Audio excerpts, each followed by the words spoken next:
So to work on the deepest spinal extensors, those deep tissues on the back of your body that move your spine into extension, I like to use a setup called Sphinx, where you're on your forearms and you kind of look like that Sphinx statue. And the idea here, first of all, is that your back has to feel comfortable. So if this feels too upright, you can walk your hands out in front of you to lower that amount of extension just a little bit. But then that way, when we put the bones into this extended shape, we have a little bit more access to being able to contract those deepest tissues. Now, ideally, you'd have someone pushing their fingers right into the spot you're trying to contract, and maybe I have done that for you if we've worked together in person. But even if not, your goal here on your own is to begin finding that spot, locating that specific area, and then trying to contract right in that area without allowing your body to move at all. Okay, now as you ramp it up and hold that contraction, your body might want to move into a little bit of flexion, or it might want to move your pelvis up.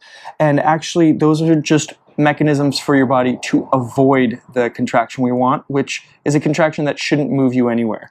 So again, we're trying to aim for those deep spinal extensors, usually through the lumbar spine, and then gradually ramp up to a clear contraction. Doesn't have to be the strongest contraction, just clear to you. And then you would hold it for the time that I indicate in your program. Now, again, the major problem with this one, when you're doing it on your own and you don't have that feedback, is that tactile component that's missing. So what I've played with a little bit is to use a yoga strap or a resistance band to line it up with the segment of your spine you're working on. And likely together we would have assessed which level of your spine, and you can kind of count those segments if you need to be specific or be sort of general about exactly where you're going.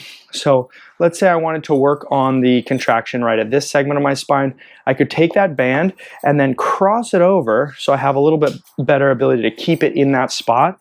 And then when I come down into my Sphinx position, I can tighten up that band and just hold on to the strap so that at least I have a little bit of a feeling sensation of where I'm trying to contract.